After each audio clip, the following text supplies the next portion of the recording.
સર્વ શિક્ષા અભિયાન હેઠળ સૌ ભણે, સૌ આગળ વધે એવા નારા પોકારતી સરકારની શાળાઓના હાલ બિલકુલ ખસ્તા છે.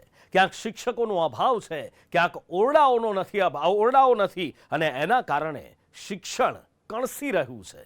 દેશમાં અને રાજ્યમાં ગામડાનો એક પણ વિદ્યાર્થી અશિક્ષિત ન રહે એ માટે મોટા મોટા અભિયાન તો ચલાવાય છે, પણ આ અભિયાનોનો આજે ફિયાસ્કો થતો દેખાયો ગુજરાત વિધાનસભામાં. આજે તમને ગુજરાતના શિક્ષણની એવી તસવીર બતાવવી છે જેને જોઈને તમે બોલી ઉઠશો કે ગુજરાતની સરકારી શાળાઓમાં કોણ ભણે છે અને કોણ કોને ભણાવે છે. કેટલા ધોરણના બાળકો છો? કેટલા ધોરણના બાળકો છો? કેટલા ધોરણના બાળકો છો? સાંભળ્યું ને તમે? ના ના, નહીં સાંભળ્યો હોય. ખાલી એટલું જ સંભળાયું હશે કે કયા ધોરણના બાળકો છો. પછી છોકરાઓનો જવાબ એટલે કે વિદ્યાર્થીઓનો જવાબ અમે પણ નથી સાંભળી શક્યા. આખરે આ વિદ્યાર્થીઓ કયા ધોરણના છે? આ જ છે ગુજરાતની વરવી વાસ્તવિકતા, જ્યાં પહેલું, બીજું, ત્રીજું, ચોથું, પાંચમું અને છઠ્ઠું ધોરણ એક સાથે ભણે છે. બાલવાટિકા,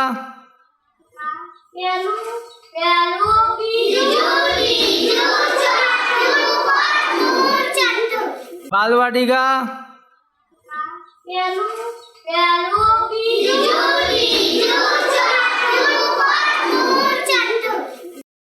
સરકાર ઈચ્છે તો છેવાડાના અને અંતરિયાળ ગામો સુધી શિક્ષણ પહોંચે અને બાળકો ભણી ગણીને આગળ વધે, પરંતુ સરકારી તંત્રમાં રહેલા અધિકારીઓને શિક્ષણના વિકાસમાં બિલકુલ રસ નથી.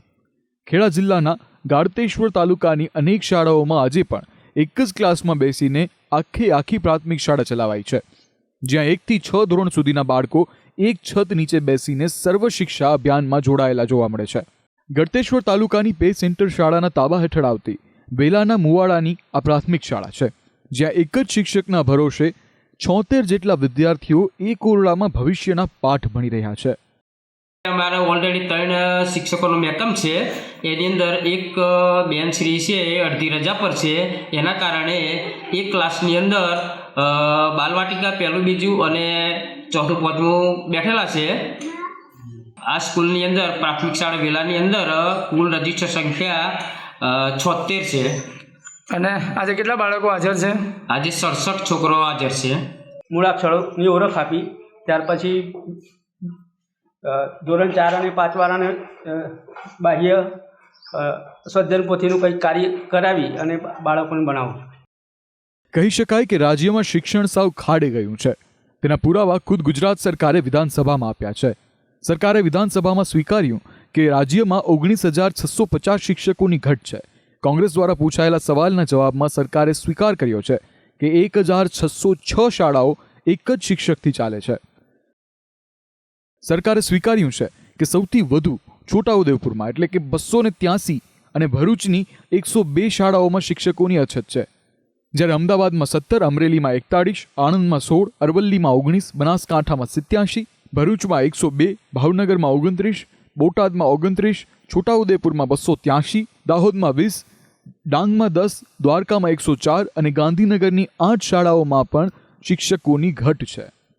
કોંગ્રેસ નેતા શૈલેષ પરમારે એવો પણ સવાલ ઉઠાવ્યો કે વર્ષ 2022માં 700 શાળાઓ હતી જે એક શિક્ષકથી ચાલતી હતી, પરંતુ આજે વર્ષ 2024માં આવી શાળાઓની સંખ્યા વધીને 1,606 પર પહોંચી ગઈ છે, જે ગંભીર પ્રશ્ન છે.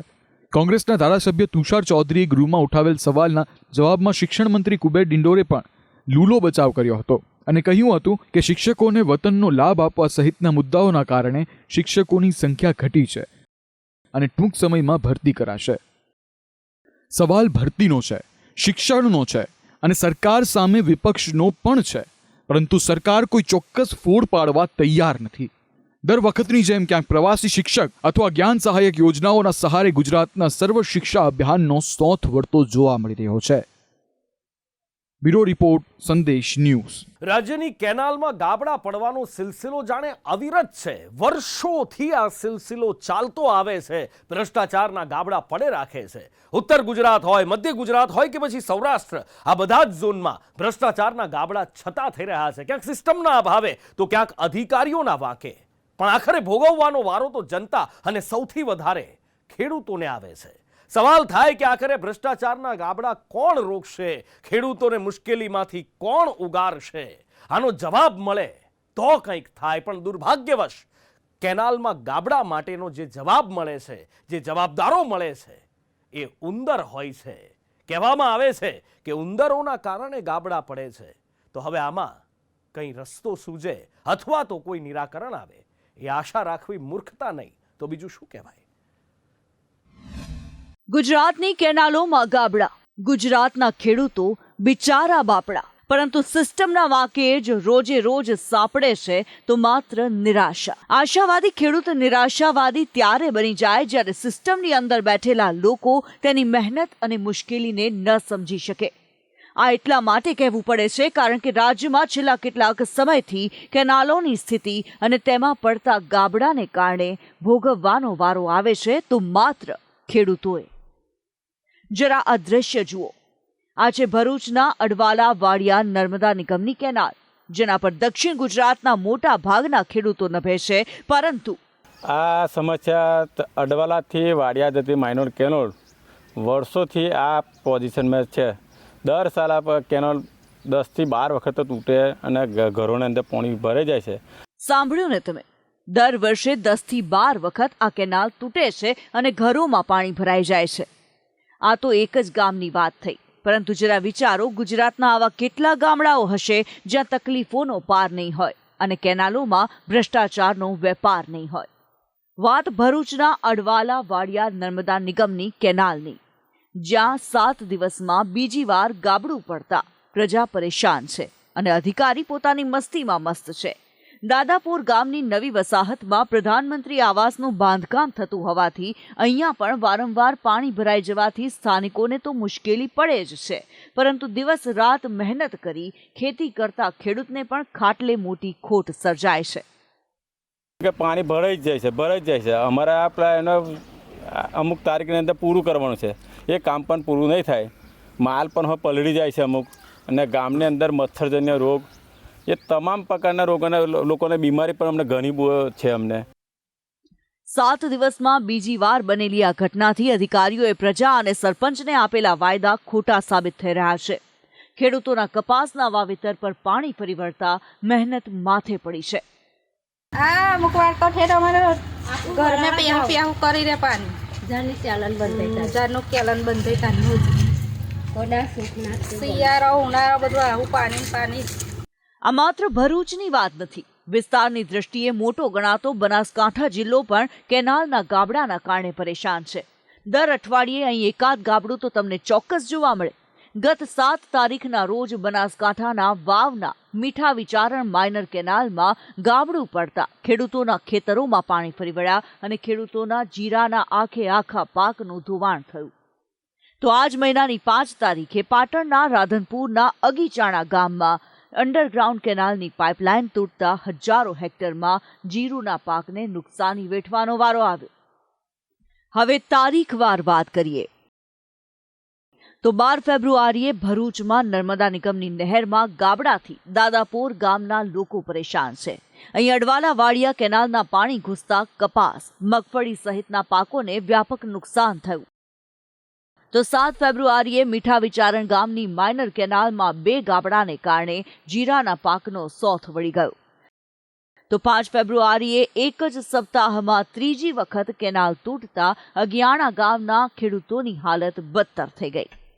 તો આ જ તારીખે થરાદ કાસવી માઇનર કેનાલમાં ગાબડું પડતા લાખો લીટર પાણીનો વેડફાટ થયો.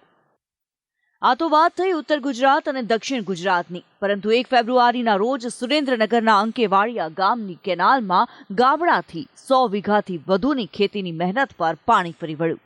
ખેડૂતોએ વાવેલા ઘઉં, જીરું, વરિયાળી, ચણા, અજમા સહિતના પાકોમાં લાખો રૂપિયાની નુકસાની વેઠવાનો વારો આવ્યો.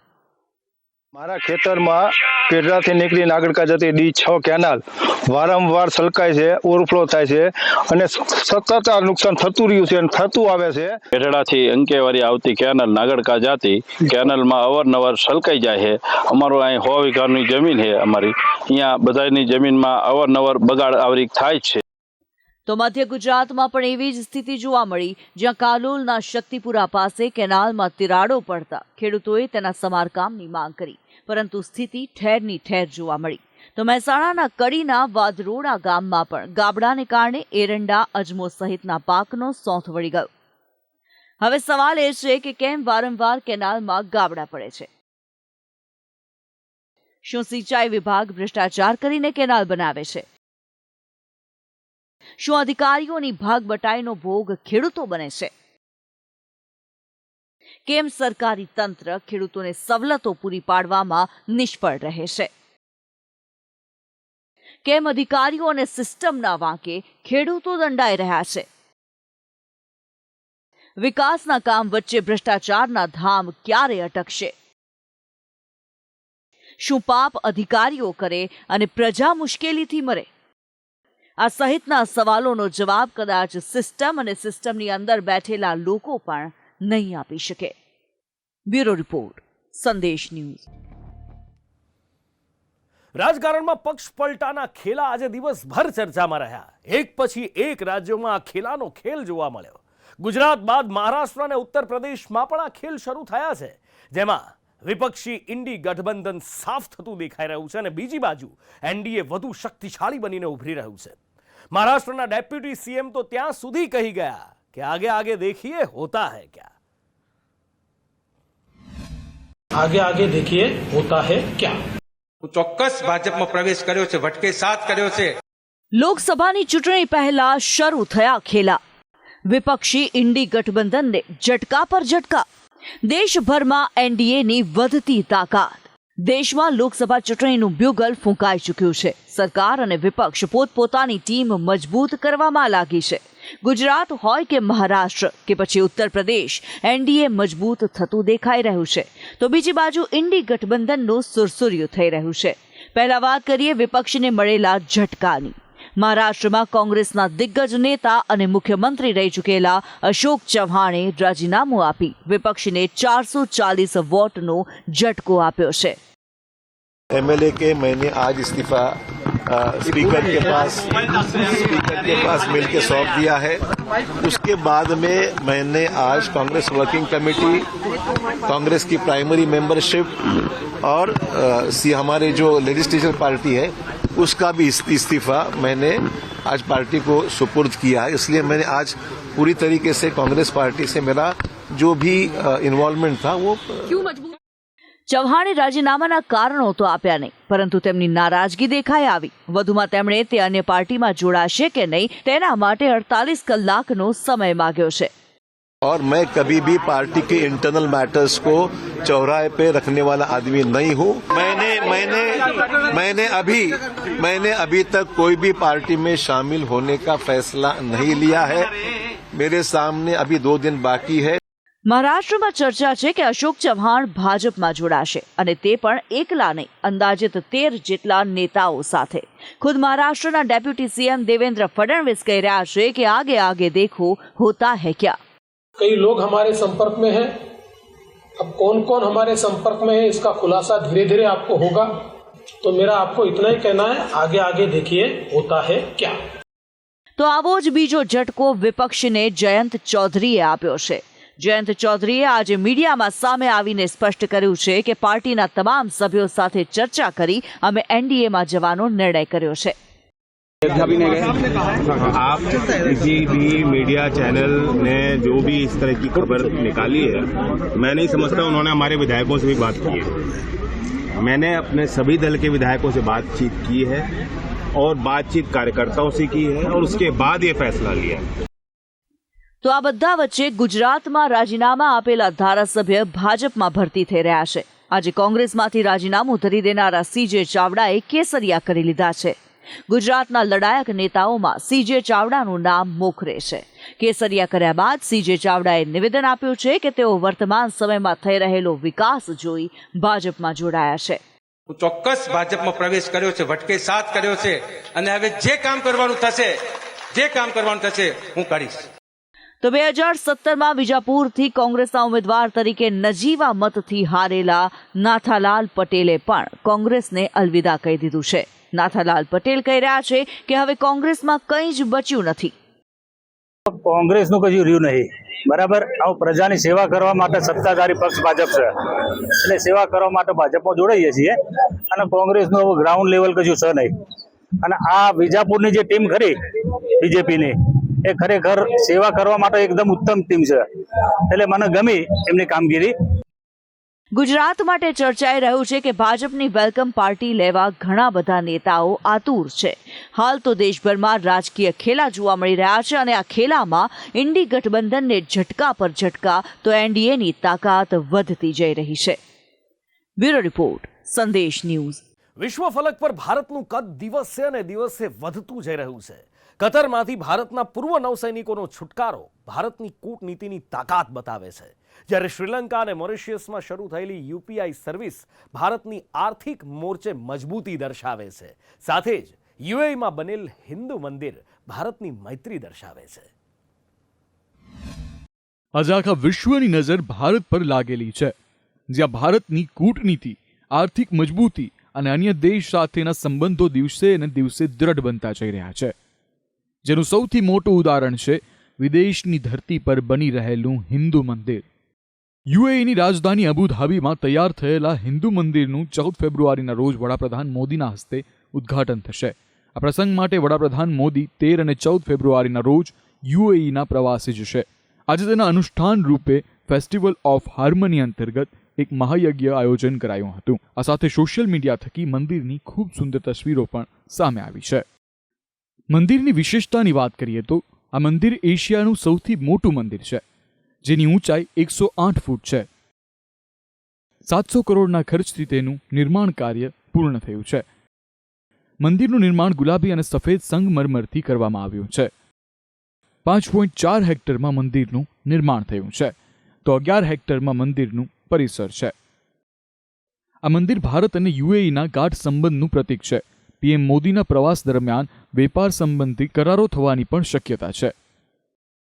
હવે વાત કરીએ ભારતની કૂટનીતિની, તો ભારતની તાકાતનો અંદાજો તમને કતારમાં થયેલી ભારતની જીત પરથી આવી જશે, જ્યાં કથિત જાસૂસીના આરોપ હેઠળ ભારતીય નેવીના 8 પૂર્વ જવાનોને જેલમાં બંધ કરી દેવાયા હતા. કતારની કોર્ટે આ જવાનોને મૃત્યુદંડની સજા પણ સંભળાવી હતી. ઇસ્લામિક દેશમાં સજા જાહેર થાય એટલે તેની અમલવારી થાય તેવું માનવામાં આવે છે, અને તેના જ કારણે દેશમાં ઉહાપોહ મચ્યો હતો કે ભારતીય નેવીના પૂર્વ જવાનોનું હવે શું થશે.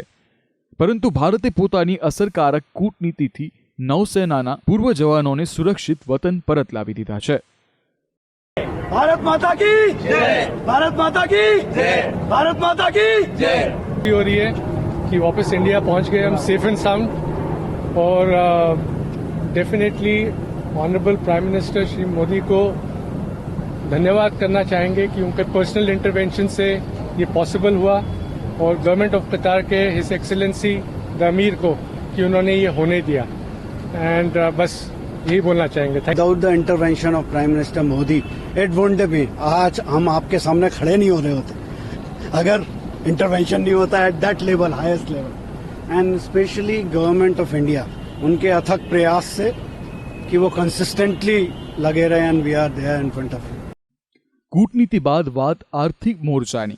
ત્યાં પણ દુનિયાના દેશો કરતાં ભારત ઘણું આગળ છે, કારણ કે આજે વડાપ્રધાન મોદીએ શ્રીલંકા અને મોરિશિયસ આ બંને દેશમાં ભારતની યુપીઆઈ સર્વિસ લોન્ચ કરી છે, જેનાથી હવે ક્રોસ બોર્ડર ડિજિટલ પેમેન્ટ સરળતાથી થઈ શકશે. આ પગલાંથી આ બંને દેશોમાં ભારતીય પ્રવાસીઓને મોટી સુવિધા મળશે. માહિતી છે કે ફ્રાન્સમાં પણ ટૂંક સમયમાં સેવા મળી રહેશે. ભારતનું વધતું કદ જોતા દુનિયાભરના દેશો અચંબામાં છે. ભારત દિવસે ને દિવસે એક નવી શક્તિ બનીને ઉભરી રહ્યું છે. વિદેશ વેપારની વાત હોય કે પછી ભારતની કૂટનીતિની ચર્ચા હોય, દરેક ક્ષેત્રમાં ભારત મોખરે છે અને રહેશે. બ્યુરો રિપોર્ટ, સંદેશ ન્યૂઝ.